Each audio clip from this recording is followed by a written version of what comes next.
నమస్తే and welcome to hit TV. అందమైన యువతులు ఉండే ఓ గ్రామంలో అమ్మాయిలకు అబ్బాయిలు దొరకడం లేదు. అచ్చం దేవకన్యల మాదిరిగా ఉండే ఆ అమ్మాయిలను పెళ్లి చేసుకోవడానికి యువకులు ముందుకు రావడం లేదు. అందమైన ఆ యువతులను పెళ్లి చేసుకోవడానికి యువకులు ముందుకు రాకపోవడానికి కారణం ఏంటి? ఇంతకీ ఆ గ్రామం ఏ దేశంలో ఉంది? Let's watch.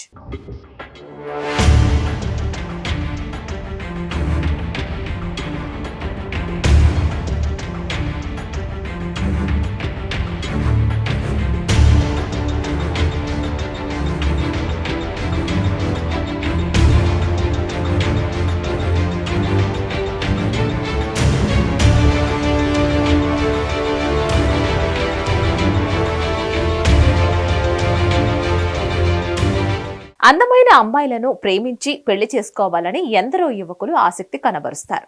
కానీ బ్రెజిల్లో డోకోర్డోర్ అనే ఓ గ్రామంలో అందగత్తెలు మాత్రం యువకులకు చుక్కలు చూపిస్తున్నారు. రకరకాల కండిషన్స్ పెడుతున్నారు. పెళ్లి చేసుకునేందుకు వారు పెట్టే కండిషన్లకు యువకులు బెంబేలెత్తిపోతున్నారు. ఆ గ్రామంలో అమ్మాయిలను పెళ్లి చేసుకునేందుకు ససేమిరా అంటున్నారు. దీంతో వారంతా పెళ్లి చేసుకునేందుకు ప్రకటనలు ఇస్తున్నారు. తమను ప్రేమించి పెళ్లి చేసుకోవచ్చునని, తమ గ్రామంలో నివసించవచ్చునని చెప్తున్నారు. వివాహం తర్వాత మా గ్రామంలో ఉండాలంటే మాత్రం అబ్బాయిలకు కొన్ని నియమ నిబంధనలు ఉంటాయంటూ కొన్ని షరతులు పెడుతున్నారు.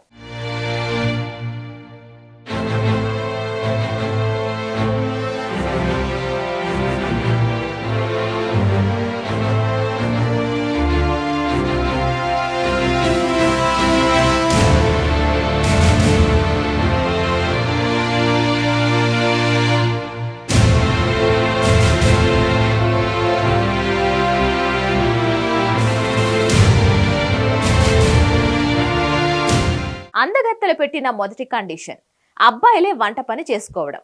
రెండో కండిషన్ బట్టలు ఉతకడం. మూడో కండిషన్ టాయిలెట్స్ కడగడం. ఈ మూడింటిని మీ ఒంట్లో సత్తువ ఉన్నంత కాలం చెయ్యాల్సిందేనని పట్టుబడుతున్నారు. ఏ పని చేసినా ఆలు మగలు కలిసే చెయ్యాలనేది వారి సిద్ధాంతం. లింగభేదం ఉండకూడదనేది వారి పాలసీ. ఏ బాధ్యతైనా భార్యాభర్తలు ఇద్దరూ సమానంగా పంచుకోవాల్సిందే అనేది వారి ఆలోచన. అమ్మాయి వంట చేస్తే అబ్బాయి కూరగాయలు తరగాలి. అబ్బాయి వంట చేస్తే అమ్మాయిలు స్వచ్ఛందంగా కాయగూరలు తరుగుతారు. ఎన్ని బట్టలున్నా ఇద్దరు కలిసే ఉతకాలి. టాయిలెట్ క్లీనింగ్ బాధ్యత మాత్రం అబ్బాయిలదేనని స్పష్టంగా చెప్తున్నారు.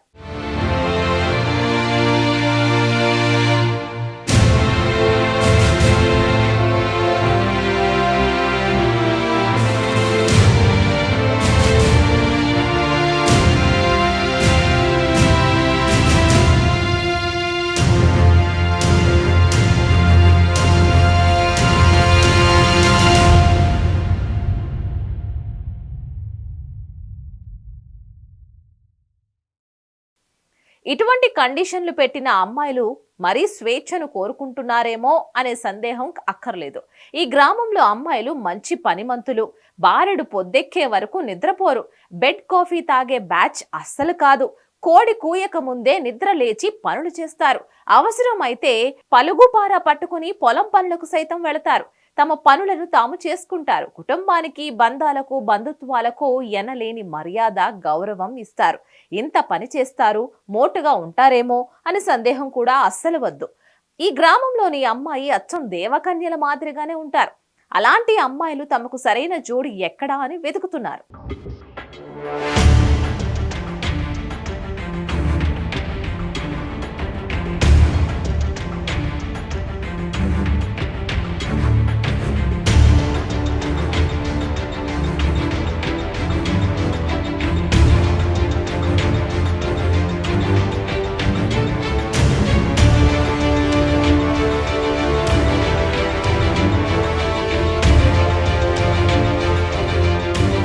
బ్రెజిల్కి చెందిన మారియా అనే యువతి 1891లో ఓ వ్యక్తిని ప్రేమించింది. తాను ప్రేమించిన వ్యక్తిని బలవంతంగా పెళ్లి చేసుకుంది.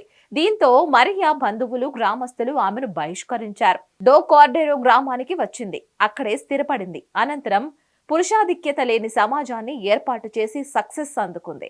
ఈ గ్రామంలోని మహిళలు తమకంటూ కొన్ని ఆచారాలు, పద్ధతులు, నిబంధనలు పెట్టుకున్నారు. వాటిని అతిక్రమించడానికి వీలు లేదు. సో తెలుసుకున్నారు కదా. ఇలాంటి ఇంట్రెస్టింగ్ అప్డేట్స్ కోసం please like, share and subscribe to hit TV.